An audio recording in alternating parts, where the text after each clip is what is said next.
The day began like any other. I brewed my morning coffee, the bitter aroma drifting through my quiet house in Ohio. The late autumn sun pressed pale light across the kitchen floor, and for a while, everything seemed ordinary. I had no idea my life was about to fracture in a way I couldn't have imagined. It was Margaret Lewis, my neighbor and dearest friend, who brought the truth to my doorstep.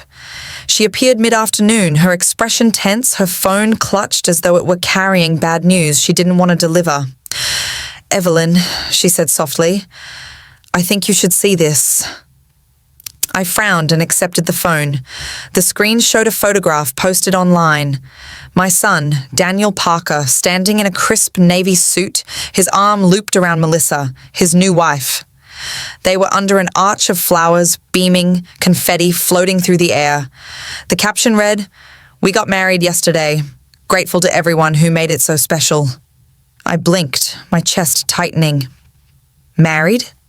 Yesterday? Without me? Margaret's voice was low, almost apologetic. "I thought you should know before more people start talking." My hand trembled as I handed her phone back. Every mother imagines the moment her child pledges vows, the pride of standing near as he begins his own family. To learn that it had already happened, and that I hadn't even been invited, was like a cold knife twisting between my ribs. That evening, Daniel called. I answered, my voice already cracked with disbelief. "Why didn't you tell me?" I asked. "Why wasn't I there?" He sighed as if the question itself were a burden. "Mom, we wanted a small wedding. Just close friends. We only invited the people who are special to us." The words slammed into me. Special. I sat frozen in my chair, staring at the wall as silence filled the line. He didn't take them back. He didn't soften them. Instead, he excused himself and ended the call. I remained at the kitchen table long after the phone went dark, my heart heavy, my mind reeling. Memories flooded back, late nights soothing him when he was a boy, extra shifts at the library so he could have the car he wanted, bills I had quietly paid to keep him afloat.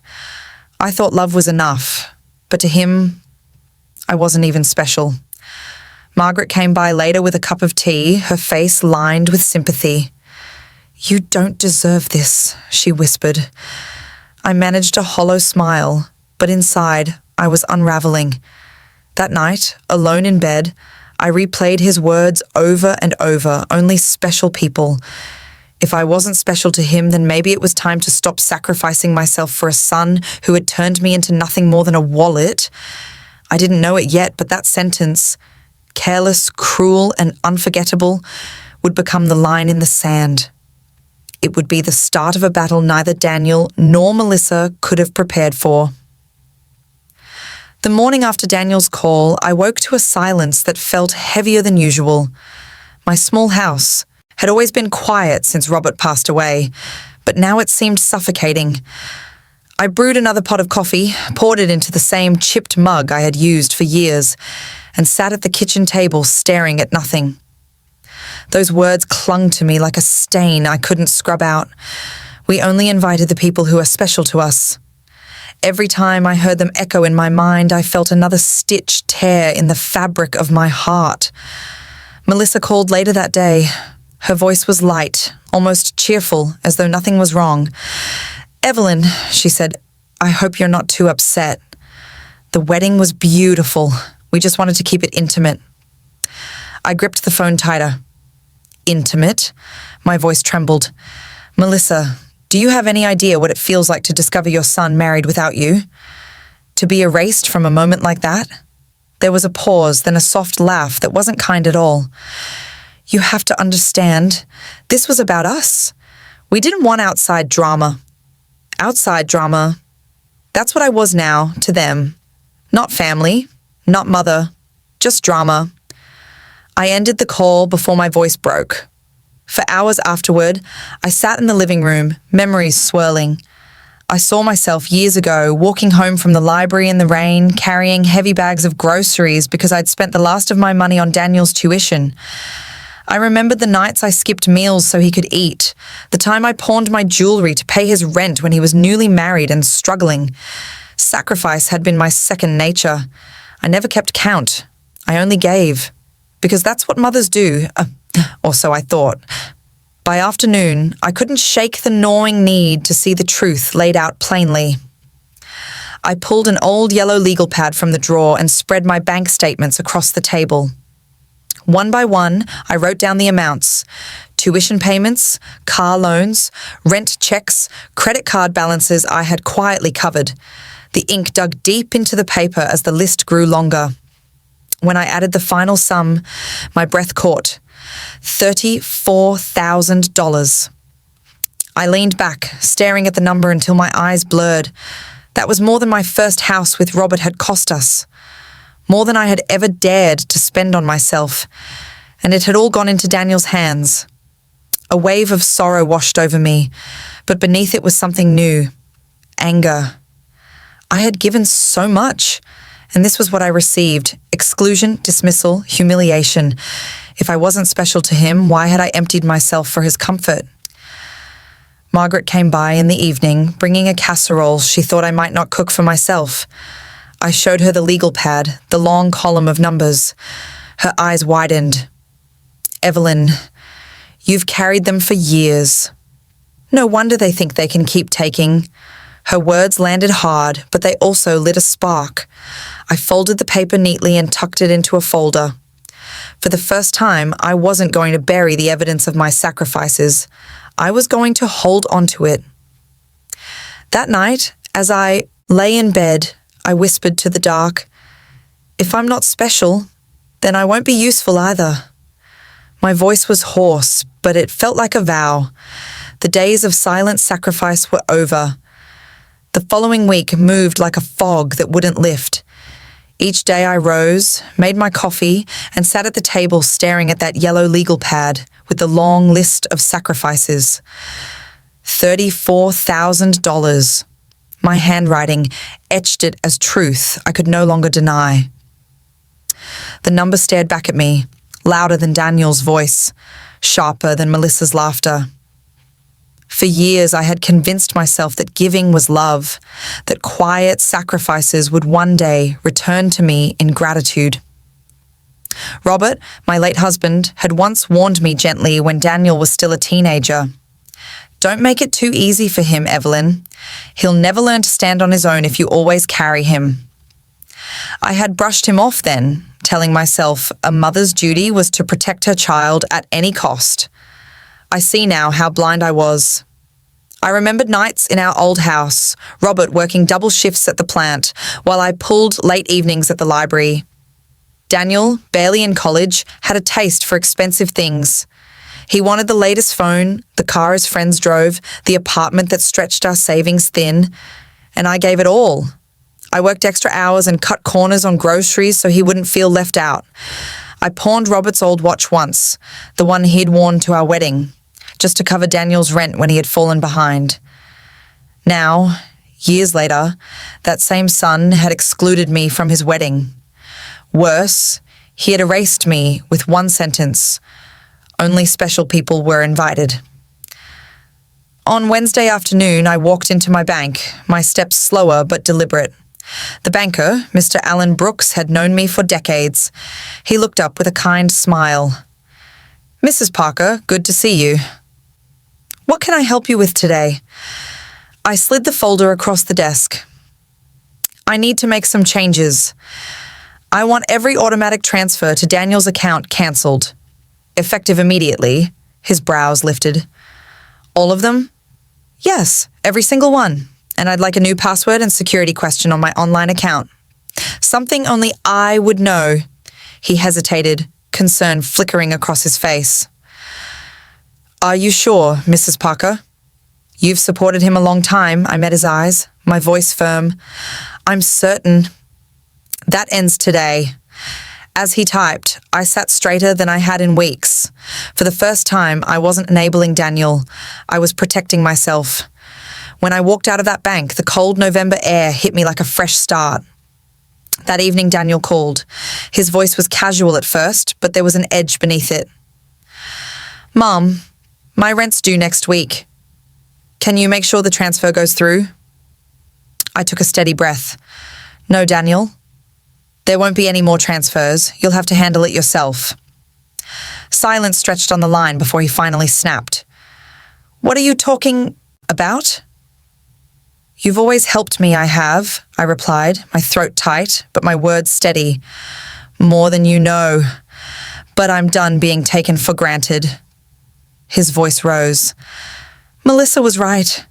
You're being dramatic. We're trying to build our lives, and you're supposed to be there for us. Being there doesn't mean being used, I said quietly, then ended the call before he could spit more venom. The phone rang again, minutes later, but I didn't answer.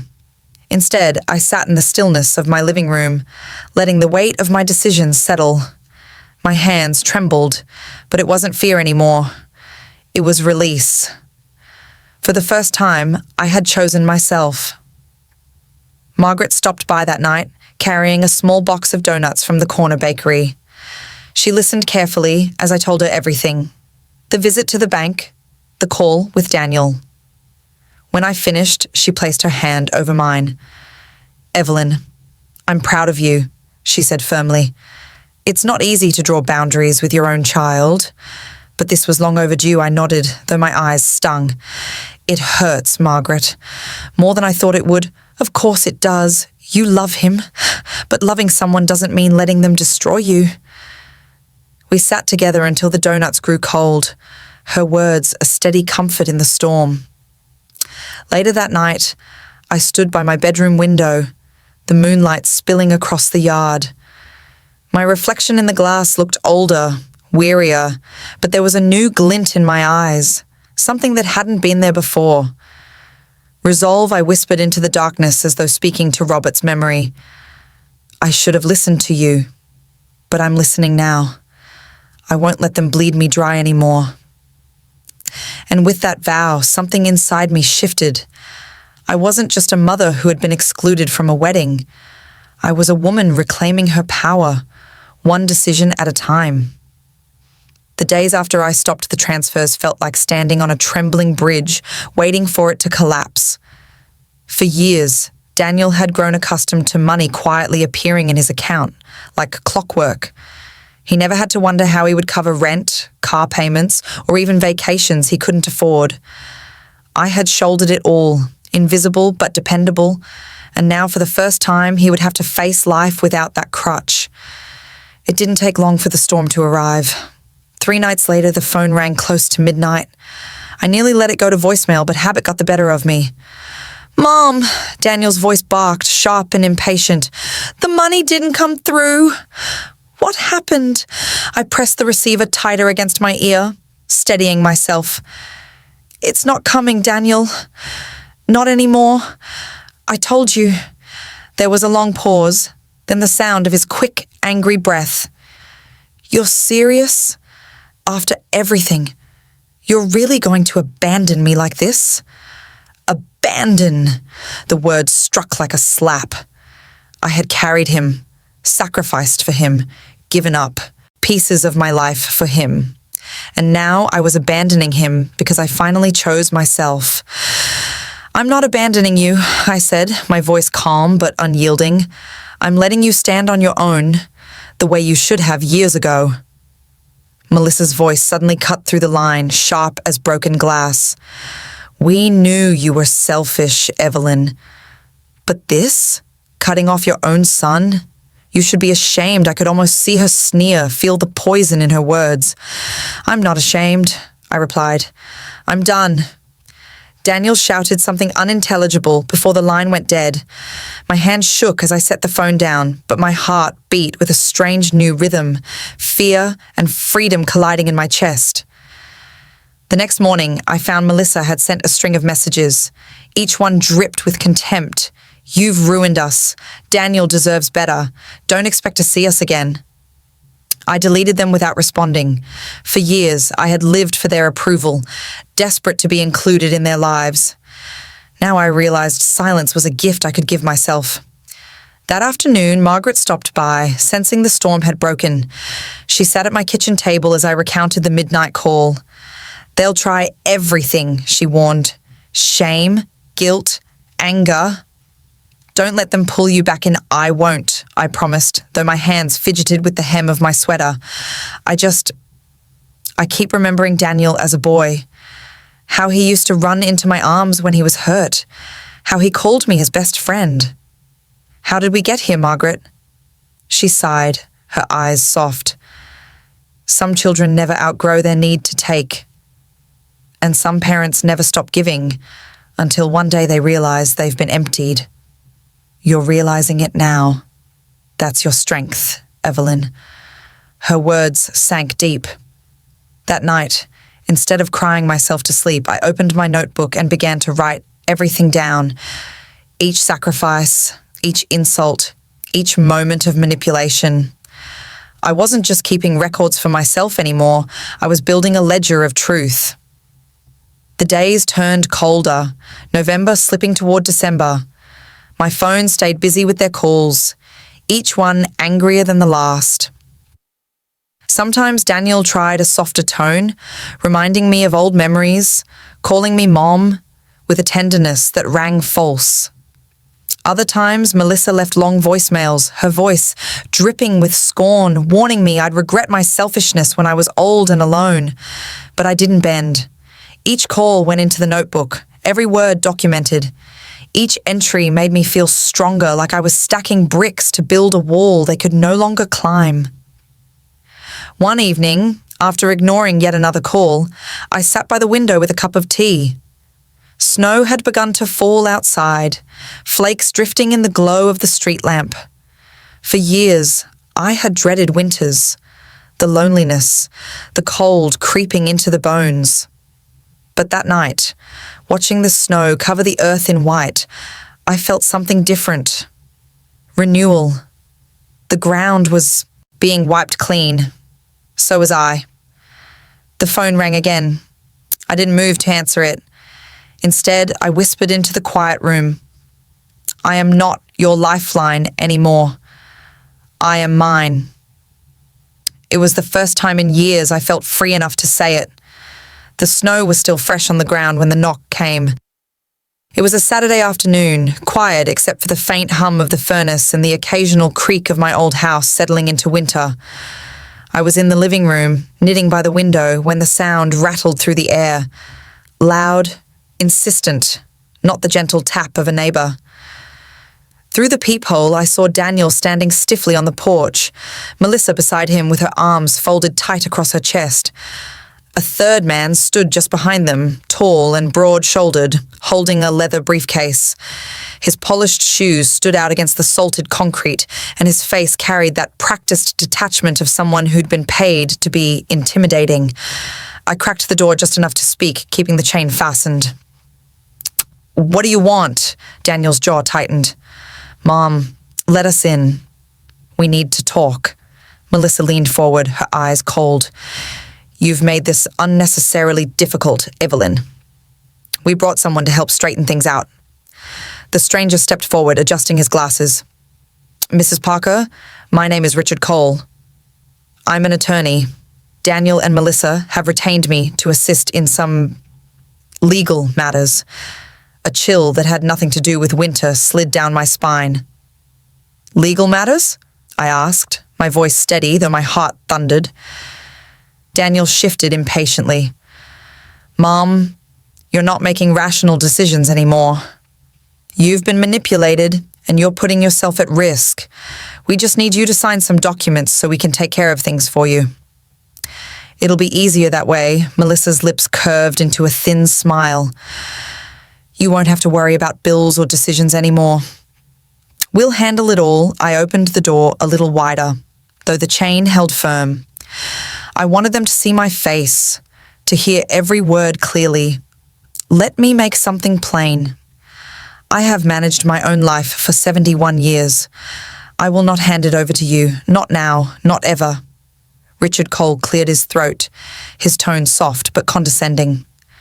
"Mrs. Parker, I understand this is difficult, but Daniel and Melissa are only thinking of your well-being. Guardianship arrangements are common in situations like this." My fingers gripped the doorframe. The only thing I need guarding, I said sharply, is my front door. From people like you. Daniel's face reddened. Mom, stop being stubborn. You're embarrassing yourself. I leaned forward, lowering my voice to a tone that cut sharper than any shout. No, Daniel. You embarrassed yourself when you cut me out of your wedding. You humiliated me when you told me I wasn't special. And now you're trying to strip me of the last thing I have left. My independence. That ends today. For a moment, no one spoke. Melissa's smug smile faltered. Mr. Cole adjusted his tie, clearly uncomfortable. Daniel's eyes burned with anger, but beneath the rage was something else. Panic. I straightened. Leave my porch. If you set foot here again with papers in your hands, I'll call the police. Daniel opened his mouth to protest, but Melissa tugged at his arm. Let's go, she hissed. This isn't the time. Reluctantly, he turned, stomping down the steps with curses under his breath. Melissa followed, whispering furiously at him. Mr. Cole gave me a stiff nod before retreating to the car. When the door finally shut and the lock clicked into place, my knees wobbled. I leaned back against the wood, breathing hard, my pulse racing. My hands trembled, but it wasn't fear that filled me. It was fire. They had crossed a line. And in doing so, they had revealed just how far they were willing to go. That night, I called Margaret and told her everything. Her outrage was instant. Evelyn, this isn't just cruelty anymore.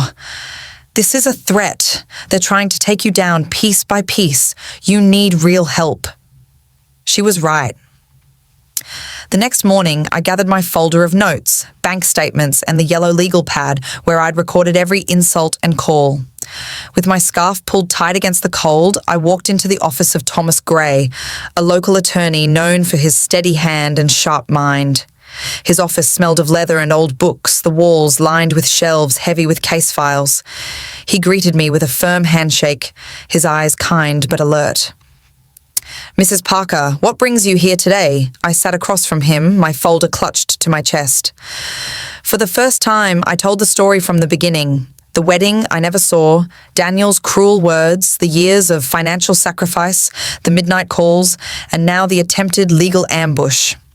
When I finished, my throat raw from speaking. Mr. Gray leaned back, his expression grave.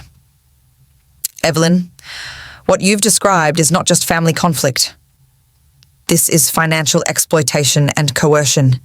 If they've already brought a lawyer to your doorstep, you can bet they're preparing something bigger. The word exploitation stung, but it also clarified everything. For years, I had dressed Daniel's dependence up as love. Now I saw it for what it was, a slow theft of my life. Mr. Gray folded his hands. You've done the right thing by coming here. We'll take steps to protect you. But you need to be prepared. It may get worse before it gets better. I nodded, my heart pounding. Worse. I knew he was right. But after what had happened on my porch, I also knew this. I was ready to fight. Walking into Thomas Gray's office felt like stepping into a fortress of calm. The walls were lined with shelves of thick, leather-bound books, their spines worn from years of use. A heavy oak desk sat in the center, stacked with neat piles of files, and behind it, Thomas himself. A man in his late 50s with steady eyes and a voice that carried quiet authority. He offered me a seat, and I sank into the leather chair across from him, clutching my folder like a lifeline. For years, I had borne my struggles silently. Now, for the first time, I was laying them bare before someone who might actually help me. I've read cases like this before, Thomas said after I'd recounted everything. Financial dependence, coercion, attempts at guardianship. It's more common than you'd think, especially when children see their parents not as family, but as resources. The word resources pierced me. I had been more than that, hadn't I? Or had I? Looking at the yellow legal pad where I had listed every dollar spent, I realized that for Daniel and Melissa, I had become exactly that, a resource to be tapped until it ran dry. Thomas leaned forward, his elbows resting on the desk. Evelyn, let me be clear. You are competent, capable, and in full control of your life. But they're counting on the court not seeing that. Our job will be to make it undeniable. His confidence steadied me. What do I need to do? I asked. He opened a blank legal pad, his pen poised. First, document everything.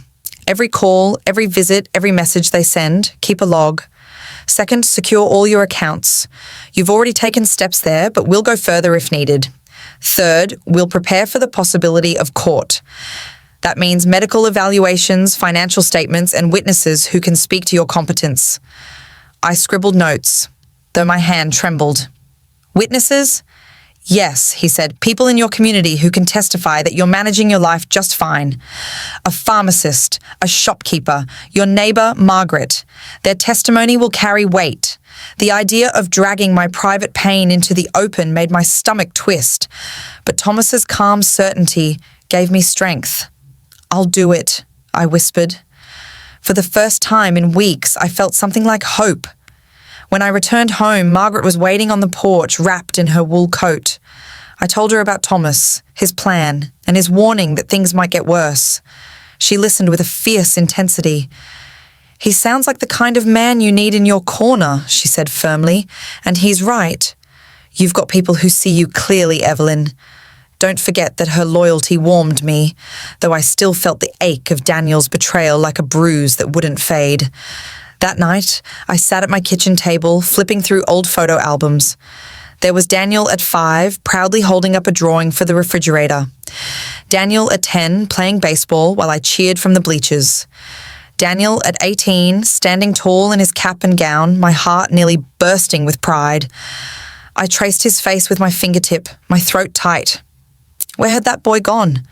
The man who now conspired against me bore little resemblance to the child I once held in my arms. Tears slid down my cheeks, but beneath them was a spark of anger. If he wanted to fight me in court, I would fight back. Not with bitterness, but with truth. The next few days I lived with a new sense of purpose. I bought a sturdy notebook and began writing down everything. The late-night calls, the threats, the insults Melissa spat over the phone. Each entry was dated, each word precise. I even printed copies of her messages before deleting them, slipping them into my growing folder of evidence. At first, the process felt clinical, detached. But as the pages filled, I realized I was reclaiming my story. They couldn't twist my reality into lies if I had it all documented. On Thursday, Daniel called again. His voice was strangely calm, almost rehearsed. Mom, Melissa and I just want what's best for you. If you'd sign the papers, you wouldn't have to stress about bills or decisions anymore. I wrote his words down in my notebook, even as I responded. Daniel, I've managed my life without you for 71 years. I don't need you to start now. He sighed, frustration creeping in. You're being unreasonable. Melissa says you're just scared. We're offering to help. Help is what you give freely, I said softly. Control is what you're asking for. And I won't hand it over. I hung up, my hand shaking, but my heart steady. That night I called Thomas to update him. He listened quietly, then said, Good. Keep everything written down. Every attempt they make only strengthens our case. His words echoed in my mind as I prepared for bed. For the first time, I didn't feel like prey cornered by wolves. I felt like someone who had found her shield, her ally, her voice. As I drifted to sleep, the house creaked gently around me. No longer a cage of loneliness, but a place where I was gathering strength. I wasn't naive. I knew Daniel and Melissa would push harder, sink lower. But now I had someone on my side, and that made all the difference. It was a grey Tuesday morning when the knock came. Outside, the sky sagged heavy with clouds and a steady drizzle tapped against the window panes. I had been in the kitchen slicing apples for a pie, the scent of cinnamon lingering in the air when the sound startled me. I expected Margaret, maybe dropping by with fresh gossip, or the mailman with another stack of bills. Instead, when I opened the door, A woman stood there with a clipboard tucked beneath her arm and a badge clipped neatly to her jacket. "Mrs. Evelyn Parker?" she asked, her tone polite but businesslike. "Yes," I replied cautiously. "My name is Angela Morales. I'm with Adult Protective Services. We received a report expressing concerns about your ability to care for yourself. I'll need to ask you a few questions." The knife nearly slipped from my hand. For a heartbeat, I couldn't. "Speak. A report. About me." My stomach sank with sudden clarity. Daniel and Melissa. Who else would twist the knife this way? I stepped aside, my voice tight. "Of course. Please come in." Angela followed me to the living room, her eyes scanning the space. I watched her take in the tidy shelves, the polished coffee table, the framed photographs of Robert and Daniel when he was young. She scribbled something onto her clipboard, her expression unreadable. "I just need to run through a few things," she explained as we sat down. "Do you handle your own finances?" "Yes," I said firmly. "I balance my accounts every month. I've even taken steps recently to secure them further." Her pen moved across the page. "Do you cook for yourself?" I motioned toward the kitchen where the pie crust waited on the counter. "Every day. Tonight, apple pie. Tomorrow, maybe chicken soup." Angela gave the faintest of smiles. "And your medications? Do you manage those on your own?" I straightened. "I've never missed a dose in my life." My pharmacist, Henry Clark, could tell you that. The questions continued, about my driving, my doctor visits, my daily routines. With each answer, I felt my pulse steady. I wasn't the helpless woman Daniel and Melissa wanted her to believe I was. When she finished, Angela set her clipboard down.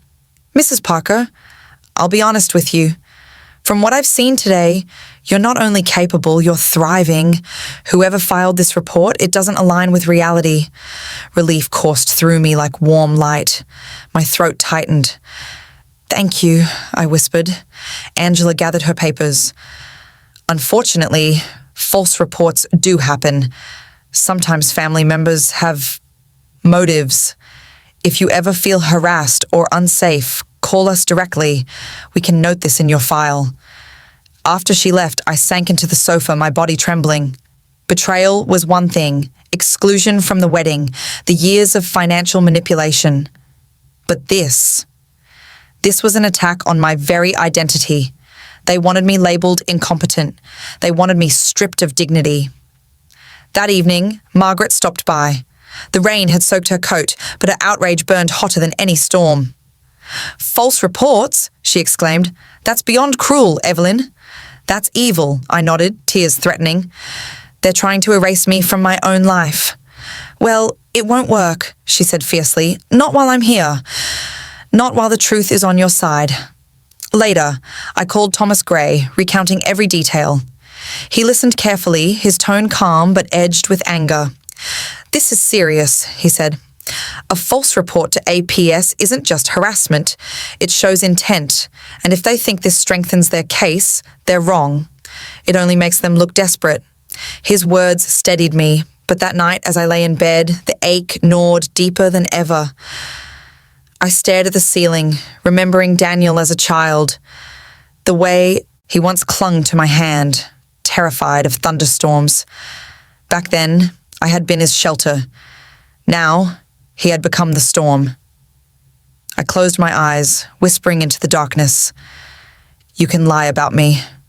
You can try to break me, but you won't win." Sleep came slowly, but when it did, it carried something new.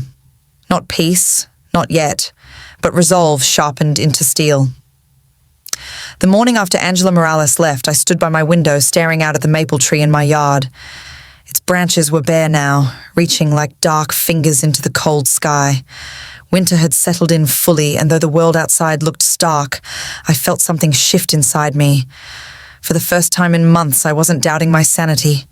Someone with authority had looked me in the eye and told me I was capable. That mattered more than I realized. But Daniel and Melissa weren't finished. I knew it as surely as I knew the sound of my own heartbeat. They would twist, claw, and claw again. What they hadn't counted on was the people who knew me better than any report could. That week, I walked down to the pharmacy to refill my prescription. Henry Clark, the pharmacist, looked up from behind the counter and gave me a warm smile.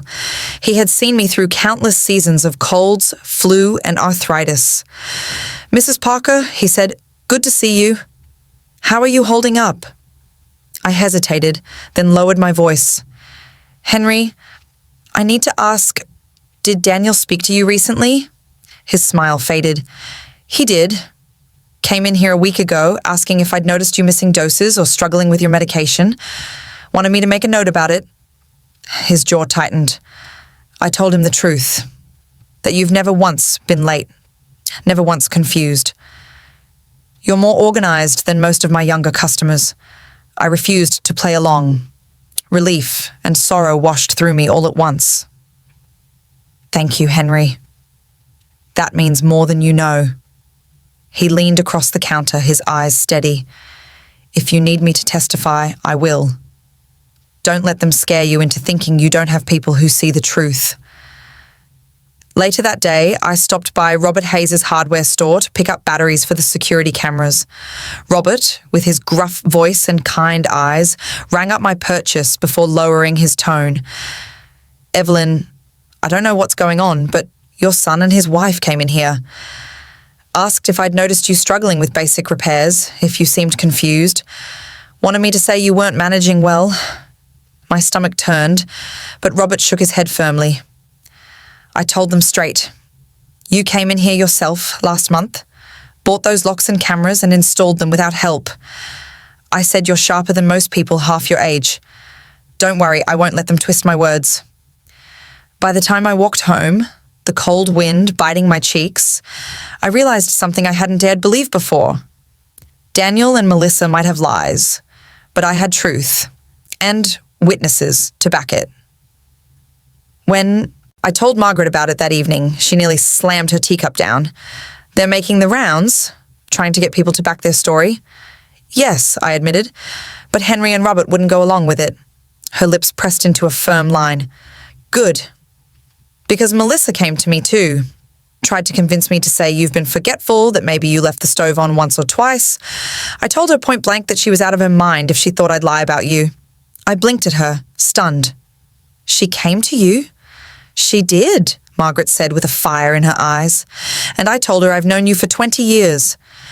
You balance your checkbook better than anyone. You manage your life with more grace than most.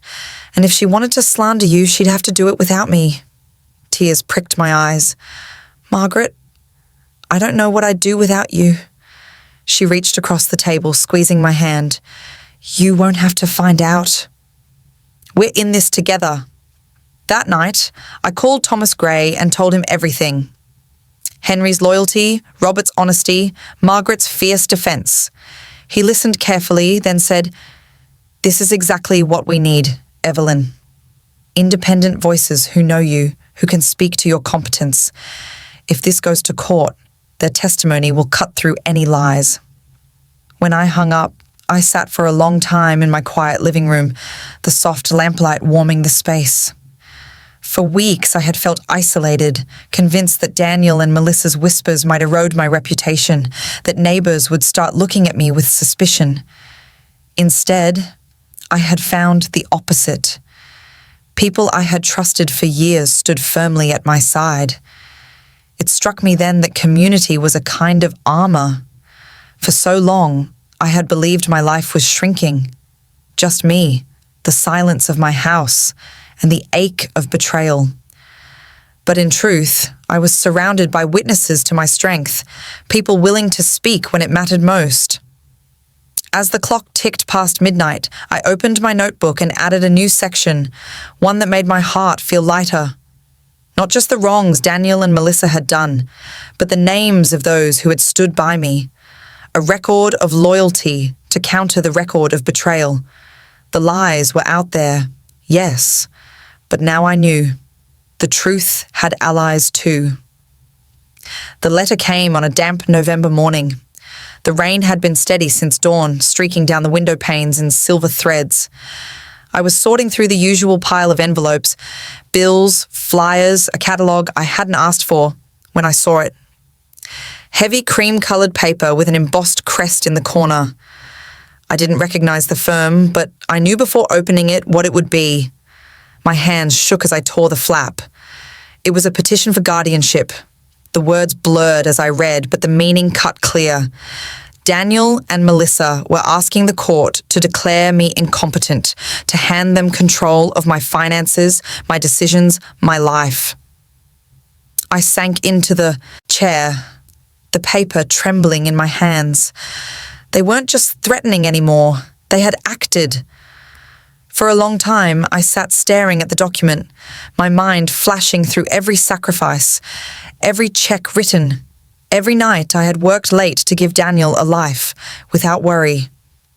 This was my reward, to be stripped of dignity by my own child. Margaret arrived later that afternoon and found me still clutching the papers. She read the first page, her face tightening with fury. "Evelyn, this is outrageous. How dare they? How dare they?" Her outrage lit a spark in me. "I should have seen it coming," I said quietly. "All their attempts, all their whispers, this was always the goal."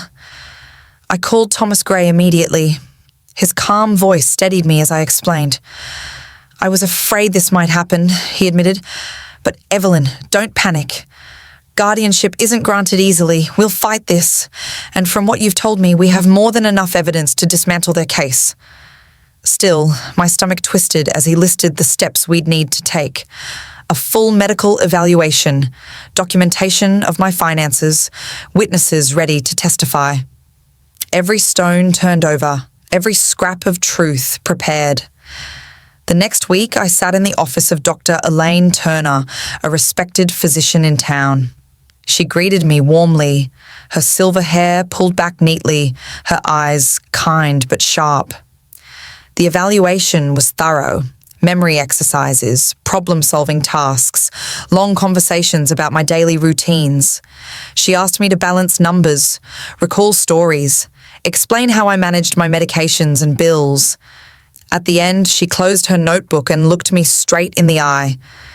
"Evelyn, you're as competent as anyone your age. I'll write a full report. You have nothing to fear from me." Relief prickled hot behind my eyes. Still, as I drove home, dread sat heavy in my chest.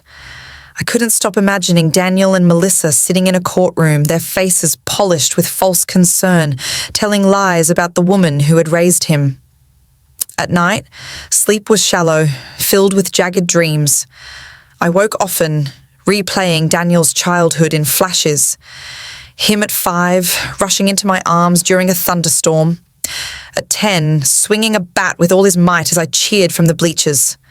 At 18, his smile wide beneath his graduation cap. Those images clashed violently with the man now seeking to declare me incapable. How could the boy who once called me his best friend become the man filing papers to erase me? Margaret tried to keep my spirit steady. "You've got the truth, Evelyn," she said one evening, sitting across from me at the kitchen table.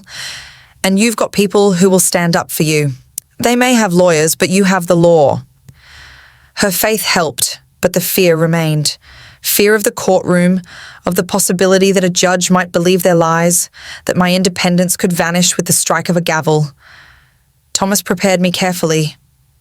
In his office, we rehearsed questions I might face. "How do you pay your bills? Do you cook for yourself? Have you ever forgotten your medication?" His tone was always steady, never judgmental, but he made sure I answered clearly, calmly, without hesitation. One evening, as we wrapped up, he leaned forward. "Evelyn, they'll exaggerate. They may even invent things, but don't let their words shake you. You are capable. You are clear. And when you speak, the judge will see it." His confidence steadied me, though I still felt my chest tighten every time I thought about stepping into that courtroom. On the morning of the hearing, I dressed carefully.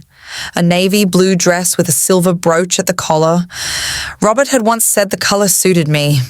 I pinned it in place and looked in the mirror, whispering to myself, "You are capable. You are strong. You are enough, Margaret arrived to drive me. She squeezed my hand as we climbed into her car. No matter what happens in there, Evelyn, you've already proven yourself. The courthouse loomed ahead as we pulled into the lot, its stone walls rising against the grey sky. My heart pounded, but beneath the fear was something stronger. Resolve. They had taken so much already, they would not take the rest. The courthouse smelled faintly of polished wood and old paper, a mix of history and judgment that clung to the air. Margaret and I walked through the doors slowly, our footsteps echoing across the tiled floor. My chest tightened as I took in the sight of the high ceilings, the flags, the rows of benches. I had never been inside a courtroom before, and now my whole life was about to be dissected within its walls.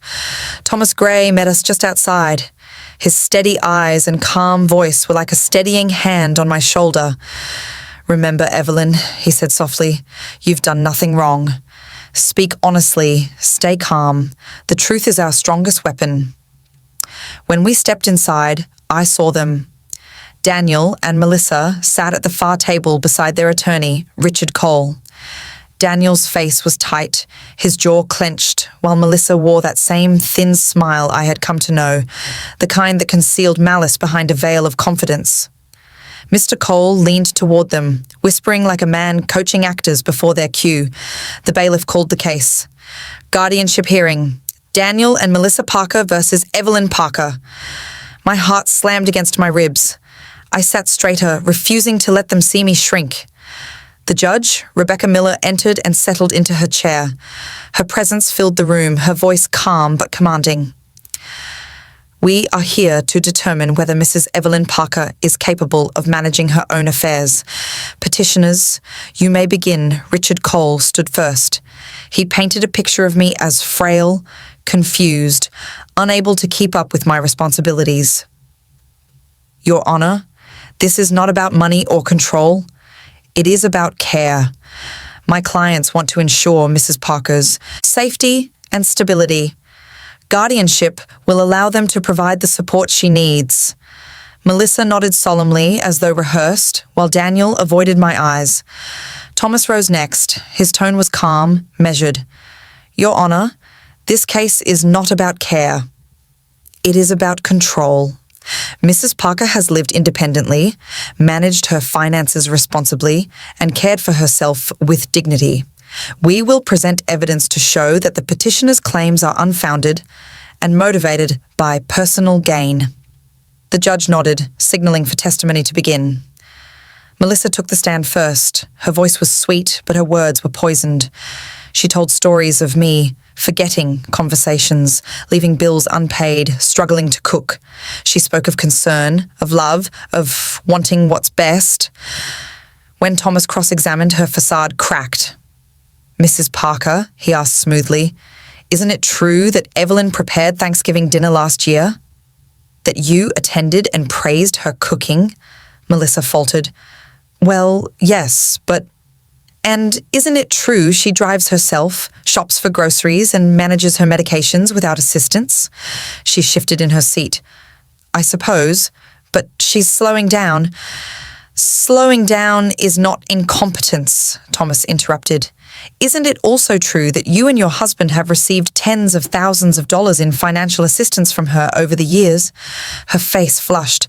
"That was her choice." "Exactly," Thomas said firmly. "Her choice."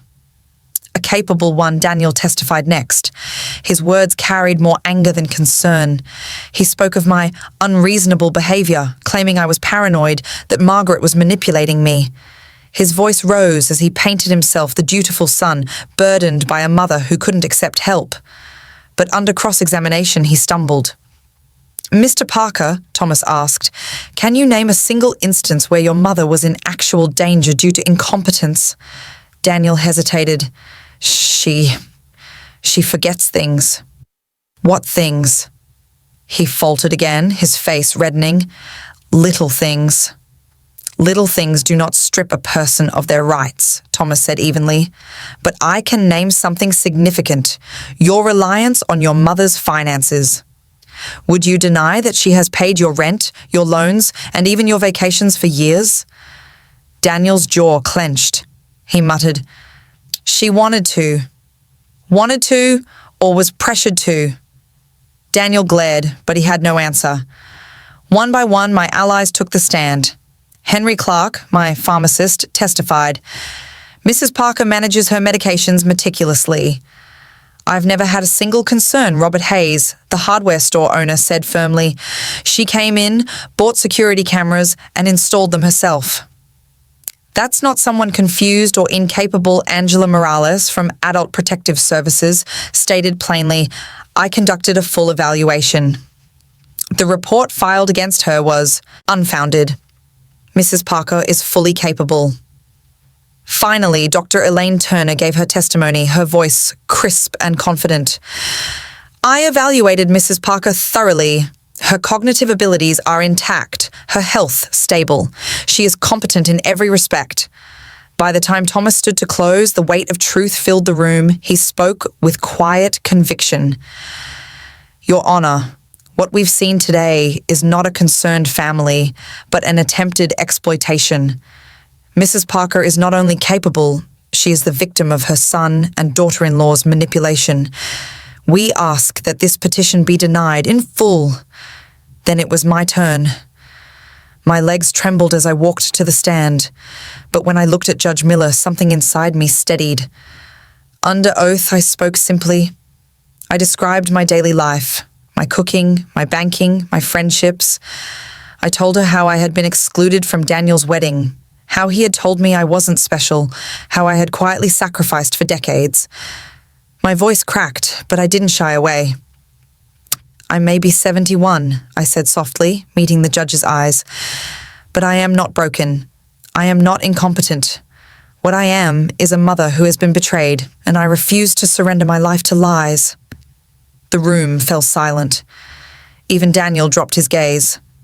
As I stepped down, Thomas gave my shoulder a reassuring squeeze. The battle wasn't over yet, but I felt it in my bones. The tide had turned. The courtroom was hushed as Judge Rebecca Miller shuffled through her notes. The faint scrape of her pen against paper was the only sound, but to me it thundered like a drumbeat. I sat rigid beside Thomas Gray, my hands folded tightly in my lap, every nerve wound taut. Margaret was just behind me in the gallery, her presence like a quiet anchor. Across the aisle, Daniel shifted in his chair, his leg bouncing restlessly. Melissa leaned in, close to him, whispering with quick, sharp movements, her thin smile long gone. Richard Cole sat rigid, his jaw set, his polished composure beginning to crack. Finally, Judge Miller set her pen down and looked up. The room seemed to lean toward her, waiting. "I have reviewed the petition, listened to testimony, and examined the evidence presented in this matter," she began, her voice calm but resonant. "Guardianship is a serious step, one that removes an individual's right to make decisions for themselves.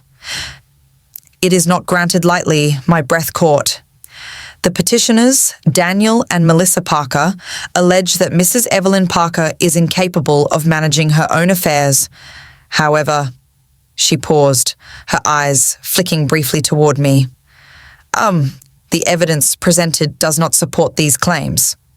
Melissa's hand tightened around Daniel's arm, his face drained of color. "On the contrary," the judge continued, "the testimony of multiple independent witnesses, including a pharmacist, a hardware store owner, a social worker, and a physician, consistently shows that Mrs. Parker is fully competent. Furthermore, her financial records reveal not mismanagement, but a long history of generosity, specifically toward the petitioners." Her tone sharpened. "What is most concerning to this court is the clear attempt to manipulate and misuse legal proceedings for personal gain. The actions of Daniel and Melissa Parker show intent not to care for Mrs. Parker, but to control her." The words struck like hammers. Daniel's eyes darted down to the table. Melissa's lips pressed into a thin line. Judge Miller leaned forward slightly, her voice firm. "Therefore, the petition for guardianship is denied in its entirety. Mrs. Parker retains full rights and independence. Furthermore, this court issues a formal warning to the petitioners. Any continued harassment or attempts to undermine Mrs. Parker's autonomy may result in legal consequences. The gavel came down with a sharp crack that echoed through the chamber. For a moment, I couldn't move. Relief surged through me so suddenly, it felt like my breath had been stolen. Margaret squeezed my shoulder from behind, whispering, "You did it, Evelyn." "You won," beside me. Thomas exhaled quietly, then turned to me with a faint smile. "Justice served." Across the aisle, Daniel sat frozen, his face pale. Melissa gathered her purse with jerky movements, muttering under her breath. Richard Cole collected his papers briskly, avoiding eye contact. They looked smaller somehow, stripped of the power they had wielded over me for so long. As I rose to leave, my legs unsteady but my back straight, I felt the weight that had pressed on me for months begin to lift. For weeks, I had feared losing my life as I knew it. My freedom, my dignity, my independence. Now, with one ruling, it was returned to me. When we stepped out into the crisp winter air, Margaret hugged me tightly, her wool coat scratching against my cheek. "It's over," she whispered. I nodded, my throat thick with emotion. "It's over. And I'm still me." The courthouse steps stretched before me, and for the first time in a long time, I felt taller as I descended them. Each breath of cold air filled me with something new. Not just relief, but resolve. Daniel and Melissa had tried to erase me, to claim my life as their own, but they had failed, and in failing, they had revealed themselves for who they truly were. I was Evelyn Parker. I was competent, independent, and free, and no court, no son, no daughter-in-law could take that from me. The days after the verdict felt unreal, like waking from a long nightmare. For months I had lived in fear of phone calls, fear of papers slipped into my mailbox, fear that the law might side with Daniel and Melissa. Now, each morning when I opened my eyes, I remembered the gavel had fallen, and I was free. At first, the silence was startling. No late-night calls, no sharp-voiced messages from Melissa, no letters on heavy paper demanding my submission. Their absence left a hollow space, but it wasn't long before I realized that space wasn't emptiness. It was peace. Margaret noticed the change in me first. "You're standing taller," she said one afternoon as we sat on her porch, mugs of cocoa warming our hands against the chill, like someone who's set down a heavy load. "I suppose I have," I admitted. "For years, I carried Daniel on my back. I thought love meant giving until there was nothing left. But now I see love isn't about emptying yourself. It's about standing firm, even when it hurts." She smiled, her eyes soft. "That's the Evelyn I know." Still, the house carried shadows of the past. Every photograph of Daniel as a boy, every keepsake from milestones I had funded, now felt like reminders of wounds that might never fully heal. I didn't hate him. That would have been easier. Instead, I grieved him, the son he once was, and the man he chose to become. By Christmas, I made a decision. I listed the house for sale. It had been my sanctuary for decades, but it had also become the battleground of betrayal. I wanted a fresh start, a smaller cottage with a garden, somewhere quiet where the air itself didn't feel heavy with memories. The sale went through faster than I expected. By February, I stood in the backyard for the last time, snow crunching beneath my boots. I whispered a goodbye to Robert, buried in the earth of our shared life, and promised him I would be all right. Then I locked the door and handed over the keys. My new cottage sat at the edge of town, a white house with blue shutters and a garden waiting to be revived in spring. The first thing I planted were tulip bulbs, kneeling in the cool soil with my hands deep in the earth. It felt symbolic, growth after endings, colour after winter. I joined a local book club at the library where evenings were filled with laughter and stories. I began volunteering at the Children's Corner, helping them discover the magic of books the way I once had with Daniel. Their eager faces lifted something inside me I thought I had lost forever. And slowly I learned to spend money on myself. I bought a warm winter coat that didn't pinch at the seams. I treated Margaret and myself to dinners out where we lingered over dessert without glancing at the bill. I even planned a trip, a small vacation to the coast, something Robert and I had always talked about but never done. One evening, as Margaret and I sat in my new living room, she asked softly, "Do you ever miss them, Evelyn?" I stared into the fire for a long moment. I miss the boy Daniel used to be, the one who thought I hung the moon. But the man he became? No, I don't miss him. That version of him is gone, and I've let him go. She nodded, understanding. Later that night, I pulled out my thick notebook, the one where I had recorded every insult, every betrayal, every false report. I turned to the back and wrote my final entry. They Shays tried to strip me of my dignity, my independence, my life. But in trying to take everything, they gave me back something far greater. Myself.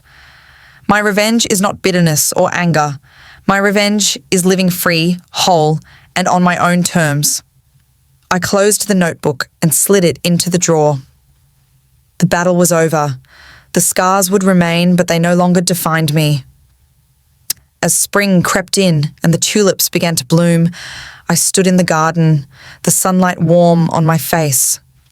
The flowers stretched toward the sky, bold and unapologetic. I realized I was doing the same. I had been told I wasn't special, excluded from a wedding, dragged into court by my own son. But I had risen, fought, and prevailed. And now, in the quiet strength of my new life, I finally understood. I didn't need to be special to anyone else. I only needed to be whole to myself. That was the sweetest victory of all.